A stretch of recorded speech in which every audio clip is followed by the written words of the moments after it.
Okay, good morning. Thank you for joining us this morning for the 2020 Search for Excellence Q&A session. So we're here today to learn about Search for Excellence and for you to have the opportunity to ask questions, to find out what's involved and how to apply. Oops, I'm sorry, I hit the wrong button there. So Search for Excellence is the NC State Extension Master Gardener Program statewide recognition of Master Gardener work in North Carolina. So this is offered each year. We run it each year. We take applications typically this time of year and announce our winners by late spring. And with this awards program, our focus is on identifying outstanding group projects. So we really are looking for projects that are done as a group of Master Gardener volunteers. We know there's many wonderful individual volunteers out there doing amazing things, but we are looking for group projects that result in significant learning. So we want either this to be a project that focuses on education for the public or even education for Master Gardeners within the county or regionally. But that is the focus. So you may also be familiar with the North Carolina Extension Master Gardener Volunteer Association's awards program. So they do offer some different awards and grants, and they will be holding that this year as well. And I believe their call will go out a little later, maybe in June. So that is another opportunity that will be coming up later in the year for grants for things like demonstration gardens and educational classes and things like that. So be on the lookout for that as well. You'll notice on the slides we're featuring winners from recipients from Search for Excellence from the past few years. So hopefully you will see some people you maybe know, recognize some counties, and I encourage you to learn more about each of these projects. We've got some resources posted on NCSU Garden, we'll mention at the end, where you can read about all of these projects and learn more about what's going on with them, who's involved, and how they're making a difference. So I hope everybody that's here today is considering applying this year, either this year or a future year. And there's many great reasons to apply and be part of Search for Excellence. Of course, it's a wonderful way to share the success of your program, to celebrate what's happening in your county. And we do take the applications, the projects, and feature them on our statewide portal for Extension Master Gardener volunteers, the portal that is for the public. We show these projects, we talk about them, showcase them, and these stories get picked up and posted also on the Horticulture Department's news portal. They get posted on some of the different CAL's newsletters. So it is a great way to share what you're doing beyond just your local level. I'll make sure I have the chat open. All right, excellent. And in addition to sharing your success, this is a great way to recognize the efforts of the volunteers who are involved in these projects, and your agent as well. So get recognition for your group and for the individuals you're working with and for your agent, and build support for your program. There is an award. It is a $200 award for each of the projects that is chosen to receive Search for Excellence. So a little bit of monetary incentive there. And those monetary awards are funded by the Extension Master Gardener Endowment. So when you make a donation to the endowment, or when you purchase or renew a license plate, you help build the principal that's in the endowment, and that increases the interest that comes into the endowment.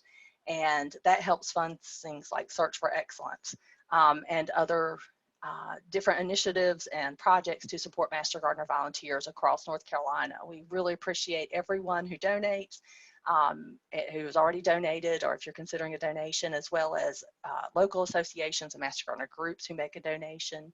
You can give online, you can purchase your license plates online, and there's also some mail-in forms. And if you are interested in those, I'd be happy to send them to you. So the projects themselves that are eligible for Search for Excellence, as we mentioned, they are group projects. And as far as the time frame, since we do Search for Excellence each year, we are looking for projects that have been active within the past 2 calendar years. and have completed one full year or cycle. So if you see in the picture here, we've got the community service recipient from 2019, which was Cabarrus County for their Digging in the Dirt Fair booth. So of course, having a booth at a fair is not a whole year-long project, but it's not just in the planning process. So if you had something like a fair booth, you were planning for this fall for 2020, you wouldn't submit it for Search for Excellence this year. You'd wait till next year, till you've had the whole cycle of planning it, offering it, evaluating it, so you could share the full experience. So we are looking for projects. They can certainly be ongoing, but they've completed a full year or a full cycle of the project. And these will be projects that groups of Master Gardener volunteers are working with, not just an individual Master Gardener. And the focus needs to be education, of course, as we've already mentioned. And that can be education focused on the public outreach, or education for your fellow Master Gardener volunteers. And we want to see that significant learning. And I will mention, if you have questions, you're welcome to pop them in the chat box at any time, or unmute your mic and share them. We'll also have a time at the end for just open questions. So be sure to, when something pops in your mind, be sure to share it. And so I wanted to talk just a little bit about what is significant learning and how do you show that in an application. So what we're looking for are projects that result in participants that increase their knowledge and skills about whatever the project focus was. They maybe change their attitudes and hopefully adopt new practices. In extension, that's the ultimate goal. We want people to learn about something. We want them to kind of accept it and then change their practice. So for example, switch from using only pesticides to integrated pest management practices. So first they have to learn about it, and they have to change their attitudes, and then they put that into practice. So that's what we really want to see. It does take time for that to happen. So often if you have a program that's just started or just finished, you know, you could definitely probably show that people increase their knowledge and they learn something. Maybe they're changing their attitudes, but it takes a little longer to get to that practice change step. But we can always ask people, you know, if they intend to change their practice. Are you interested? Are you open to this idea? So, and when people change their practices, what our goal is to happen is that we'll improve their lives, you know, improve their lives, it'll improve their community. It could provide either economic, environmental, or health or well-being benefits. And we want the project to have reached the target audience. So beginning in the planning stages, you want to kind of define, who are you trying to reach? What are you hoping will be the result? And that will help you collect information at the end of the project to see, did this actually happen? And collecting information or evaluation can be formal, so you can have surveys. They can be online surveys, you can do paper surveys, or it can be more informal, so don't feel like it has to be something that's very formal and documented in a really formal way. You know, you can talk to program participants. You can you know, just have a small group of participants and talk to them about their experience and what they felt like they got from it, either individually or in a group. But we do want to see a discussion about what resulted from the project. That's a really important part of the application. When you apply, part of the process is selecting the category that your project fits into. There are 7 categories, and the reason we have these categories is they align with the International Master Gardener Search for Excellence, which is held every other year. And we have patterned our Search for Excellence after the International because we want to make it as easy as possible for our groups in North Carolina to also apply for the International Search for Excellence. So we keep the application very similar, we keep the categories similar, so that if you create an application for North Carolina, one thing you will get, whether you are chosen as a recipient for the category or not, you will get some feedback on your application and your project that you could use hopefully to improve the application and then move it forward to the International Search for Excellence. You do not have to have been a recipient in North Carolina to go forward to International. So you can just submit projects straight to international as well. But those categories are youth programs, so that can be anything that works with youth in schools, out of school, through 4-H, that type of project. We can have demonstration gardens, which is always a very popular category. Workshops or presentations, again, they can be for the public, or it could be part of an education series for your fellow Master Gardeners. Community service projects, innovative projects, which is kind of a little bit of a catch-all. So if you're not quite sure where your project best fits, you're always welcome to contact me or David Higginbotham or any of our working group who helps administrate and facilitate the Search for Excellence. But a lot of times, if it's just not a good fit for these other categories, innovative projects might be your best choice. Then there is research. Research is always the one we get the least applications for. That is where you're actually identifying a problem or an issue and designing a scientifically based research project to get to an answer. So this could be things like, you know, what are the best varieties of tomatoes for X county or for this region, and you grow some of those different varieties and collect information about how they perform. But there needs to have been kind of a question, an issue that sparked it, and then some type of experiment to go along to come up with the answer or some recommendations that you're sharing and how you're sharing that. And then special needs audiences. So this could be at-risk youth. So I will mention, you know, if you have a program that really is focused to at-risk youth, I would submit it as special needs audiences rather than youth programs. But other special needs could be therapeutic horticulture type of programs, just any special needs populations projects would be submitted in that category.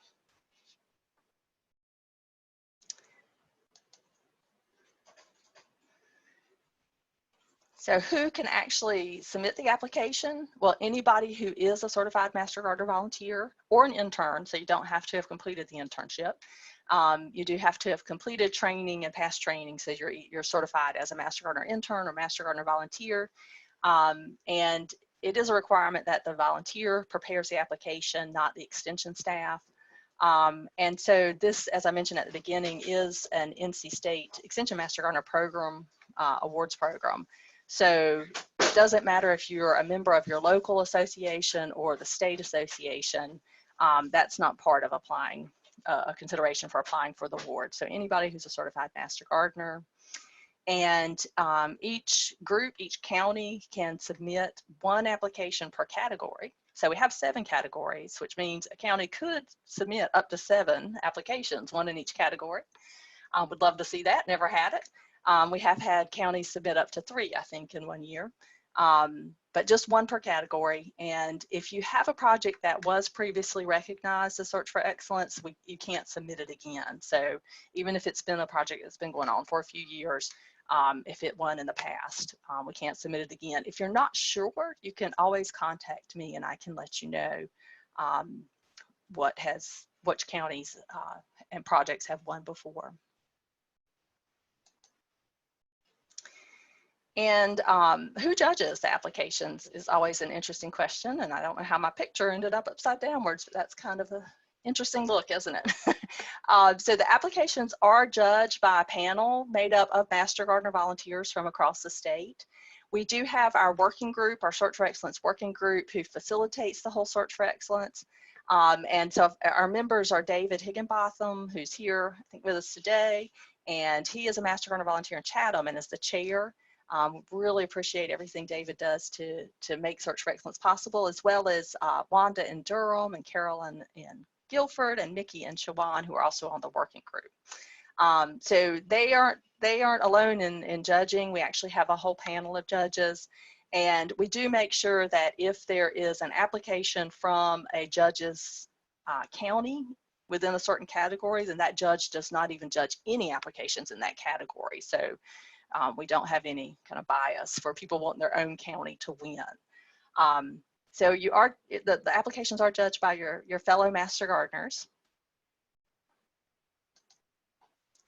And the criteria that go into judging, The things that are really important, these are worth 20 points each, so you can think of it like a matrix with a total of 100 points. Worth 20 points each is this project compatible with the Extension Master Gardener mission and the Extension mission? So that is critical. Is it an educational project? Is it research-based? Is the education you're providing based on research? Non-discriminatory? Does it help participants use knowledge to solve problems? So is it focused on a local need? So is it really an extension project? Then the application itself is really important. You know, this is what we're using. This is what we have to judge the project. So really making sure your application is clear, that all components, all the questions are answered, and everything is clearly explained. So that doesn't necessarily mean you have to write a lot. Just make sure what you do say is clear, easy to understand, and relevant to the project itself. And then, of course, the significant learning. And we want to see that not only was it an educational project that addressed a local need, but yes, there was learning and there was a result here. And hopefully people have taken what they've learned and put it into practice. So these are the big ones, worth 20 points each. And then worth 10 points each are simplicity. So is it an idea that could be easily replicated? Or could part of it be easily replicated? I think I'm missing one because this is only adding up to 90. So it is, I think something got pulled off the slide when I converted it to Google Slides. There is another 10-point category, and they are listed all in the guidelines for Search for Excellence, but other 10-point things, simplicity, you know, can the idea be replicated or part of it? Because we do really want to look for projects that could become statewide projects, or other counties may want to adopt them. Is it relevant to the audience? So did you choose a project that fits the audience's needs? So if you're trying to reach youth in schools, you know, meeting with them in schools, having after-school projects would be really appropriate, versus holding something somewhere else that relies on parents transporting the students to another location. Is not probably the best way to meet that target audience. So it is really important, you know, that we understand you do have a specific audience in mind for the project, and that you've thought through how to reach them and what their needs are. And then, of course, creativity. It's always great to see that you've taken something, even if it was an idea that you got somewhere else, but you've kind of made it specific to your county. You've put a little creative touch on it, and it reflects the personalities of the master gardeners involved. I will add that for a project to be selected as a Search for Excellence recipient, they have to receive at least 80 points of the 100 possible. And so even if we only have one application in a category, if that application doesn't score at least 80, then we wouldn't have a winner in that category. So how do you actually apply? There is an application form. And as we mentioned, a Master Gardener volunteer or a group of Master Gardeners working together will prepare the application. And there is an application form as well as a press release. And along with the application, we want you to submit up to 6 images, 6 images as separate files. So please don't embed those images in the application, or don't put them in a Word document. Send them to us directly as JPEG files. That'll give us a higher quality. The images are really important for us to help tell the story of these projects. And we do use them on our portal and Facebook and other places. We use them in the celebration webinar when we invite you to help to tell us about your project. So being thoughtful about the images and getting some really good quality pictures. For a project maybe that you're planning now that you would hope to submit in future years, go ahead and be thinking now about what pictures can you take, when will you have opportunity to take those images, because they're really important to telling the story of the projects. And your agent will also submit a verification letter. We have a template for that, so they just need to fill in the template. And all of these are available online. They're actually posted on the EMGV portal, and there's a link to it from NCSU Garden as well. You can download all of them. And we typically send them out by email a couple of times attached to the email announcing Search for Excellence as well. So once all this is complete, and we'll talk about this a little bit more, it is important to know the agent needs to actually email all the finished files, because the last step is for your agent to prepare the verification letter. So you would prepare the application and prepare the press release and gather the images, send those to your agent, ask your agent to prepare the verification letter, and then send everything in to David Higginbotham, who is our chair. And the deadline's March 20th. So we have a little over a month, which is definitely plenty of time. But you want to think ahead and let your agent know that you're working on this application. Get it to them at least, I try to get it to them at least a week before the March 20th deadline. Just help them know it's coming up so they can make sure to have time to get that submitted. So the application itself, it only can be 4 pages. So you're not having to write tremendous amounts, but that means what you do write needs to really matter. We do ask that it's in Times New Roman 12 point. Just again, we're aligning with the International Master Gardener Awards requirements. And page 1 is just basic information. So page 1 is going to be the names of the volunteers involved, the name of the person who's submitting, the agent's name, the contact information, your project name, and the category. So you really then have 3 pages to talk about the project itself. And one of them is project description. And we find a lot of people spend most of their effort putting this project description together and really going into detail, because it's a really exciting part. What was our project? What did we do? And putting the most information in the project description, and then not including as much information about the methods or the results. And the methods and results are really the critical part of the application. So we want to make people aware that please spend as much time on those sections of the applications as you do the project description. And I'll just show really quickly the application itself. Oops, here on the last page. So as you can see, this is the first page, and it's just this basic information. You just fill it in. So that one's really simple. And then on the project description, you're asked about the target audience first thing. So that's very important. What were the goals of the project? So we want to know, there was planning behind it. There was intention to have a specific outcome that hopefully was the result of the project. Were partnerships involved, the names of the volunteers who were directly involved from start to finish. So this would be more like the planning team.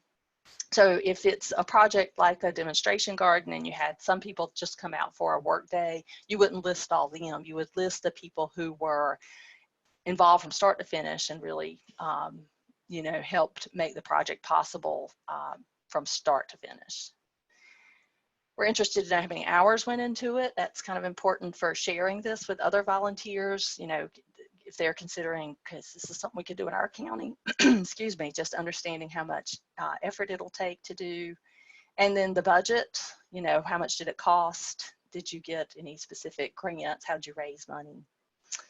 Then we come to the methods, and starting off with how was the need for the project identified? That's really important and something we find often that's not well explained in the application. And then the steps for implementing the project. And then the results. The most important part is what resulted from the project and how did you measure that? How did you document that? And then describe the learning and impacts for the volunteers or community. So that's it. There is this 4th page when you download the application. The 4th page just gives you some instructions, but be sure to delete that out. That does not count as one of your 4 pages. That's just extra information we want to make sure you have. So we include it in the application template, but delete that off before you submit it to us. It's not one of your 4 pages. Really quickly, I'll just show you the other forms that are posted online, and you can get the press release template, which really kind of guides you in how to write the press release. At the bottom of the press release, there's this pretty standard information to include, and you would write that as if you've won. And the press release can be really important. It's more of the story of what you did. And, you know, we really often start with the judging by reading the press releases because it gives you that feel for the project. So you read it more as a story and a little more personal, and then go and read the application. So make sure to put some time into the press release and think through it as well. And then hopefully when your project does receive Search for Excellence, you'll have this press release ready to send to your local papers, to publish, to post online, to promote the great work you're doing. And then if your project isn't chosen as a recipient, you can still use the press release just as a way to share the story of things that are great things that are going on in your county.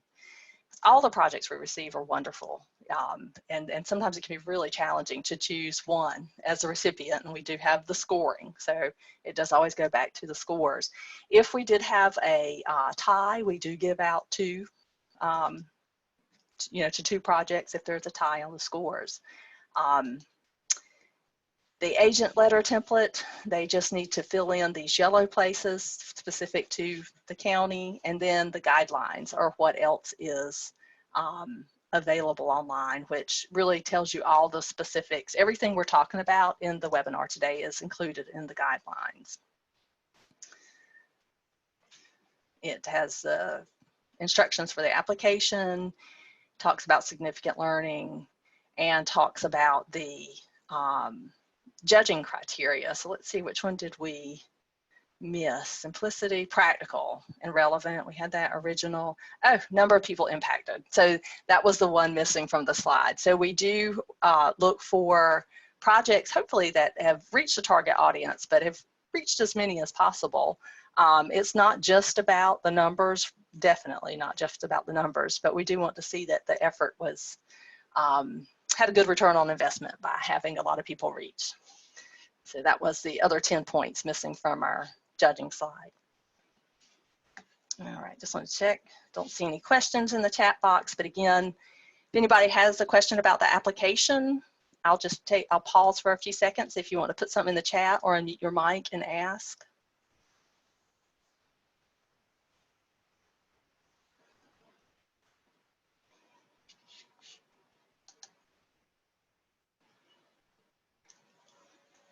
All right, not seeing anything come in, so we'll move ahead with some tips. Most of these I've already mentioned. The big tip is to be concise, but tell us everything we're asking for. Bullets are great, you know, to fill in the application instead of just sentence after full sentence. Just do it as bulleted information, so don't feel like this is formal writing. Just share the information with us in a format that we can really see the full picture of the project. Make sure you answer every question that's part of the application, and really some of the key ones that we often find are a little bit weak, or how was the need for the project identified, and presenting that need in terms of local issues. So how was this project designed to address a local need or issue? Who was the target audience, letting us know that. And then what was that outcome, that significant learning? Who learned what did they learn, and why is that important, and how do you know they learned it? So those are kind of some slightly different ways to think about that results part. All right, so I had some questions have popped in, that's wonderful. So the question is, in the area of methods and results, can we summarize and then put a contact for step-by-step instructions? So for the step-by-step results, that's a great place to put a bulleted list. And yeah, so of course, you know, with the space limit, you're not going to put every single detail. So just think of kind of breaking down your project into a bulleted list, kind of a simplified version of what you did, so that people who maybe want to replicate this project, that just gives them a feel for what was done. And then absolutely, they would probably need to contact somebody involved with the project for more information. So yeah, so for those methods, think of a bulleted list with just kind of simplified steps. Also a question about the size of the images to include. Really, larger images are better. There used to be size limits specified, but we took that out because email, everything can handle bigger images now. And in fact, like on this slide, you can see the picture's a little bit fuzzy, and that's because it was a pretty small image. So the bigger images you can send us are wonderful. I would say at least 800 by 600. I don't know what file size that relates to, but that would be the pixel size. And larger is wonderful. So I wouldn't say there's necessarily a file that's too large, but files that are less than 800 by 600 megapixels can not show up well on our websites or in PowerPoint when we want to share the story. So sometimes if you send us smaller images, we may follow up with you to ask for larger size files.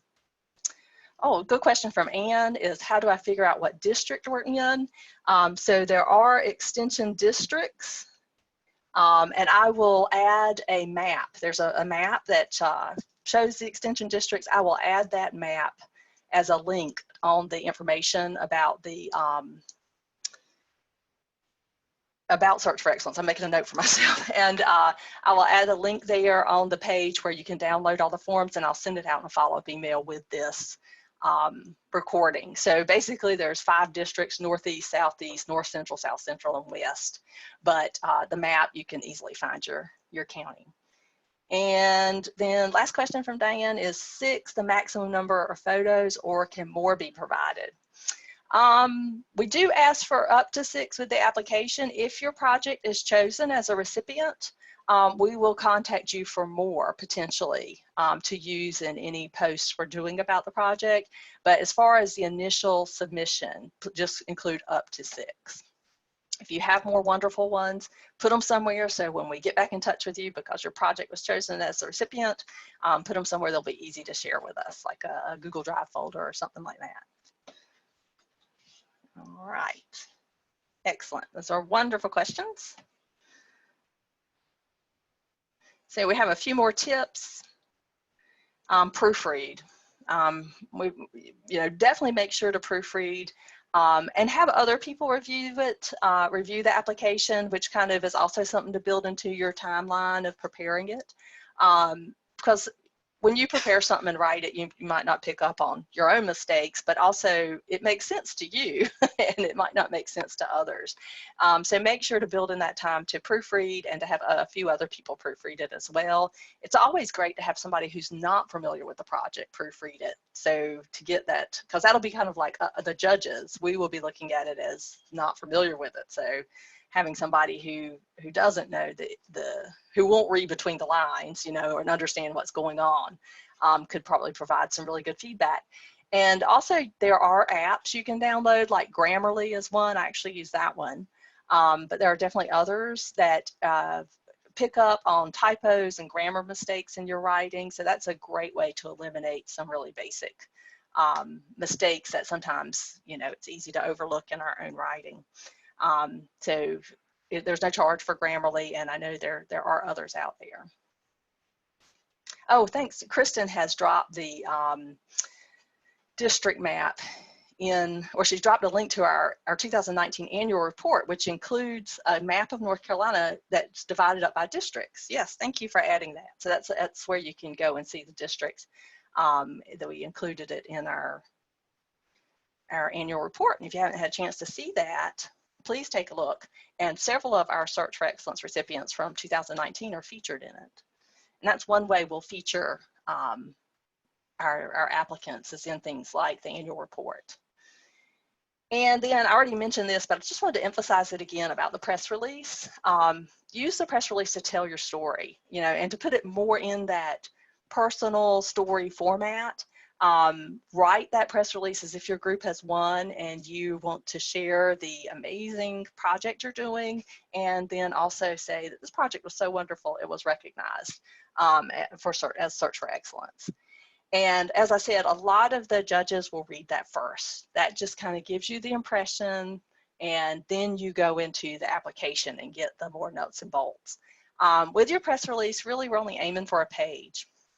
So, maybe 500 words at the most.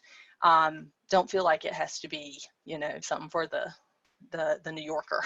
It can be pretty brief and concise.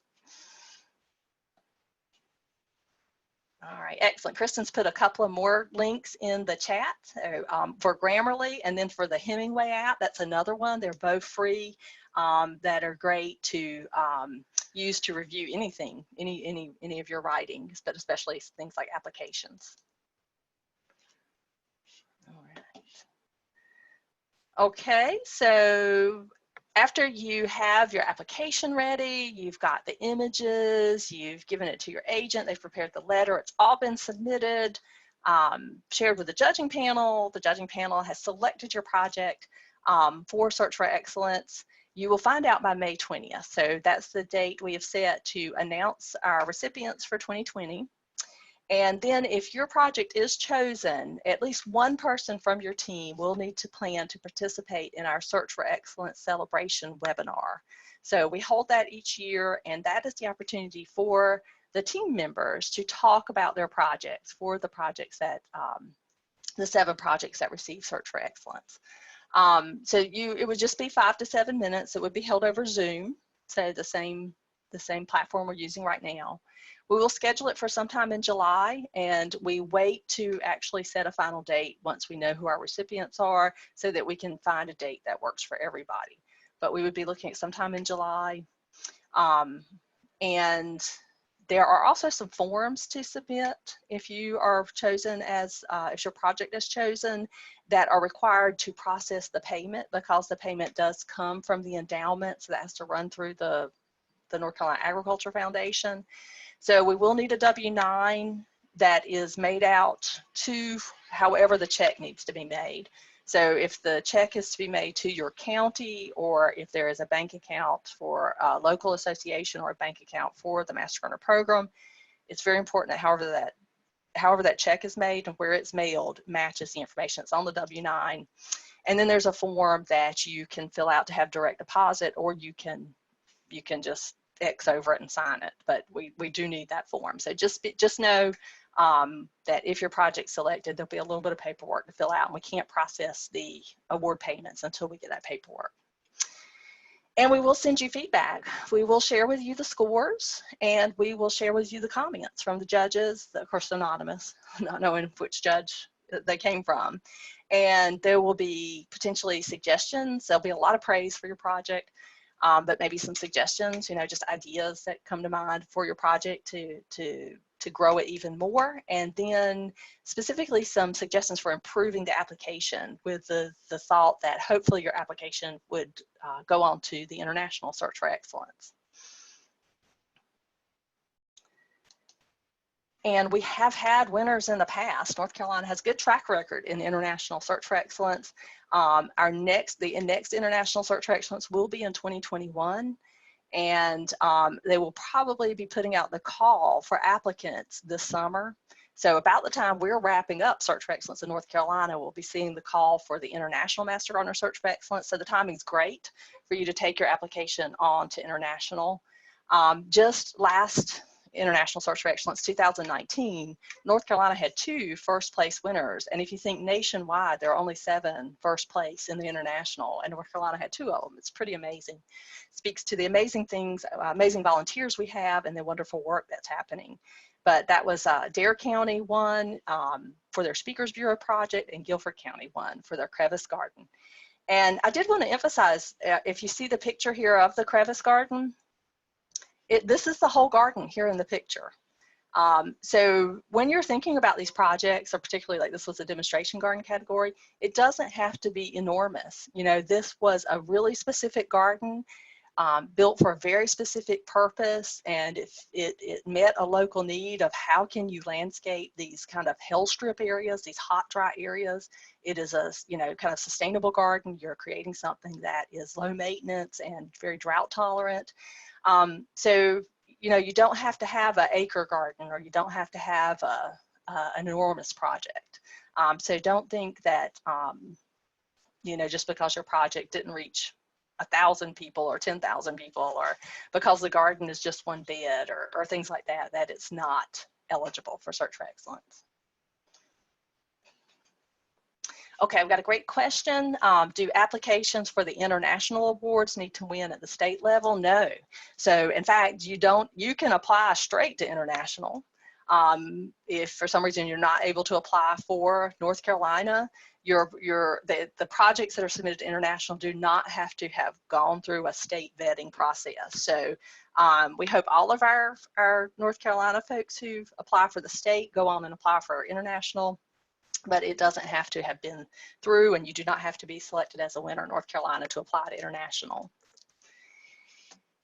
So that's a great question. And here's another really important part of information about International Search for Excellence, and that is those awards are presented at the International Master Gardener Conference, which of course is held every other year. And the next one will be next year, 2021, September 12th through 17th in Virginia, so very close by, which is important because if you are selected for International Search for Excellence, you do have to attend the conference. At least one person from your team has to attend the conference, and it can be your agent, but it's wonderful for it to be a Master Gardener volunteer. But somebody has to attend to accept the award, which is more of a plaque. There's not a monetary award with international. But we do really want to encourage everybody in North Carolina to consider attending this International Master Gardener Conference because it's so close and so close by for us, and they're just amazing. You know, the 2019 was up in Pennsylvania, and the tours, the speakers, the opportunity to meet with volunteers from all across the country and learn what's going on is just something that you can't replicate any other way other than by going. So I encourage everybody to think about that and get that on their calendar. All right. Got another question in the chat. It says, what category would an educational newsletter fit in? Ours is sent to the community, about 250 people. So that if you can, most likely would be the best fit for an innovative project, especially if you can, put an innovative spin on it. What are you doing that's a little bit different? How are you making this tailored to the needs of your community? How are you promoting it to get people to participate?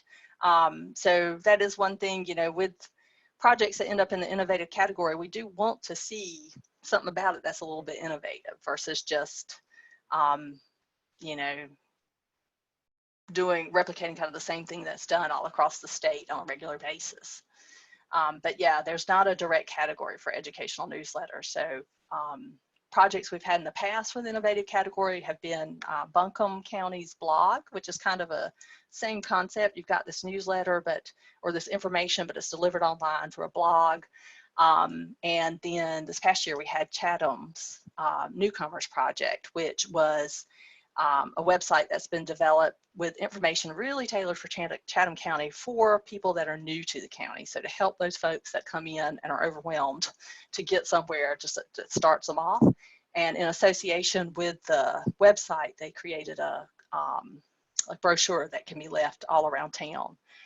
So people hopefully will find that and get to the site. So I mentioned we have some resources that can help you as you're developing your application. Of course, always contacting me, contacting David.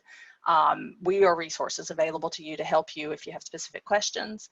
But looking at the summaries of the projects can be really good, can really be helpful, just kind of get an idea what type of projects have been selected in the past. We have a beautiful summary from 2019 that both Caroline and Kristen were part. Actually, this was before, Kristen was mainly responsible because Caroline hadn't quite come on board, but Caroline's been helping promote these projects by writing the stories that are going on our portal. But this gives you an amazing view of the projects and shows you some of the images and kind of shares with you the information. All the information in the summary was pulled from the applications. We have the celebration webinars from the past 2 years. These are all posted on NCSU Garden. We also have some applications, like the actual applications that were submitted from some of these projects that were chosen. So the applications are there. You can see a variety of applications for different categories. And that can help maybe when you're deciding how much information to include or how to lay it out. Those can be very helpful. As I mentioned, they're posted on ncsugarden.com on the statewide site. So once you log in, you're on your county site. You need to go up to the top right corner to click on that link that says statewide, and that gets you into the statewide site. And then you can either just put Search for Excellence in the search bar, and one of the results that'll come up is the Search for Excellence page, or you can navigate to it by going to that left side menu where it says Business Admin, and then the first related page there is Search for Excellence. So be sure to review those materials as you're thinking about getting your application together. And the most important thing is to start working on it, because you know, we do have over a month, but there is a little bit of time you want to build in, both for people to proofread and review, and to gather the information, to gather the images, to get it to your agent so they can get the letter and get it all submitted. But we want you to apply. We want to be able to say to you, congratulations, later on into the year. And as I mentioned before, all the projects that come in are amazing and are just amazing examples of the wonderful things our volunteers are doing across the state. And even if your project isn't selected as the recipient, that information you submit will be used to help tell the story of the Master Gardener program. It will, you know, we will have posts on our portal and posts on Facebook to share the amazing things you're doing. So, any other questions? We'll just have an open Q&A. Feel free to unmute your mic if you want to ask a question, or you can add it to the chat box. So we'll just wait a few minutes. I did include David's contact information here, and it was in the email. Of course, you can also contact me, and there'll be a follow-up email that goes out with the recording from today. That'll have our both David and our contact information as well.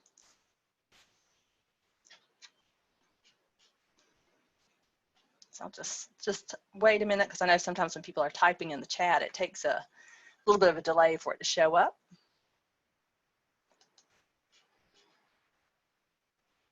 And I was going to see,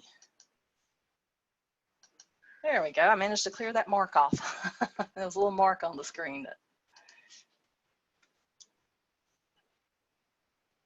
Wayne Carlson, since I'm such a slow typer, we are not going to be here all day, so I'll just verbalize ask my question. Am I correct then that for an entry it's $200 and a winner is an additional $400 in prize money? No, so that question was from Wayne Carlson, who's our North Carolina EMGVA Association president. So he was asking specifically about the award money. The excuse me, the $200 is only for the recipients, the projects that are chosen as the Search for Excellence recipients. So up to 7 projects unless we have a tie. So not every applicant will get the $200 award. It'll only be those that are chosen that have the highest score, basically, in each category. So the $200 is funded by the endowment. So we each year potentially give up to $1,400 away. And that does go back to the program in your county. It doesn't go to an individual. So the funding is open to your Master Gardener group, to your agent, to use how you choose, but it should support the program, the whole extension program and Master Gardener program in your county, not an individual award to one person. Thank you, Wayne. It's a great question. Got anybody else? You can certainly, as I said, unmute your mic. You can do that from the taskbar. You'll see the mic if you're on a laptop or computers on the far left. When you move around and get that taskbar up, and if you're muted, it'll have a slash across it, and you can just click on that microphone symbol and it'll unmute you.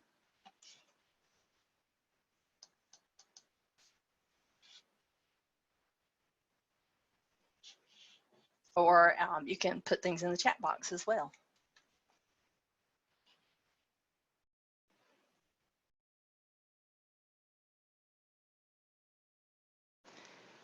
I also say we've got a few people from our Search for Excellence working group here on the call. So if any of you guys want to jump in and share anything, share any tips, feel free to do so, please.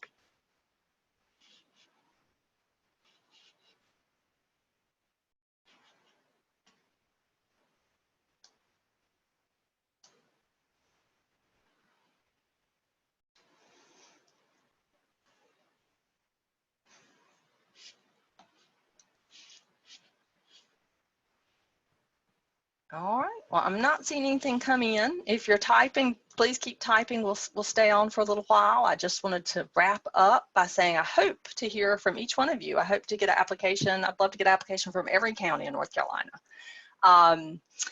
But the best way to keep up with Search for Excellence and any news from the state program is to subscribe to our list, our email list. It is a moderated list, so you're not going to get lots of people replying to messages that go out. It will mostly just be messages that come straight from the state program, so from myself or Lucy or Caroline or Kristen, and then occasionally we get things submitted that we can approve to go out as well.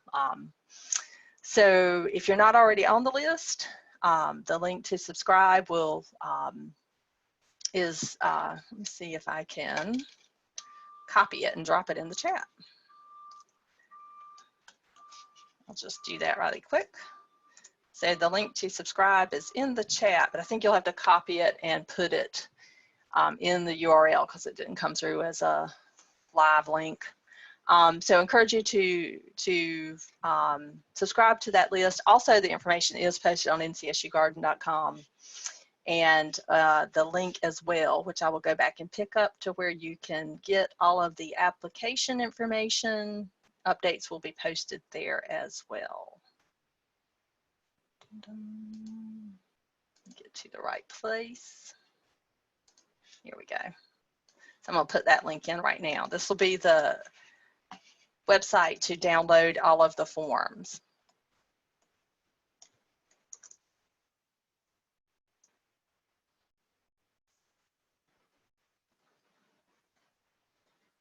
There we go. That one came through as a live link. All right. Well, I appreciate everyone for joining the call this morning and being here to learn more about Search for Excellence. We really do hope to see applications from you and hear about the amazing things that you're doing in your county. Again, if you have any questions, feel free to contact me or contact David. And I hope everyone has a wonderful rest of their day and a great weekend and a wonderful Valentine's Day tomorrow. I will hang on to the call for a few minutes in case there's any more questions that come in, but I will stop the recording. Let me do that right now.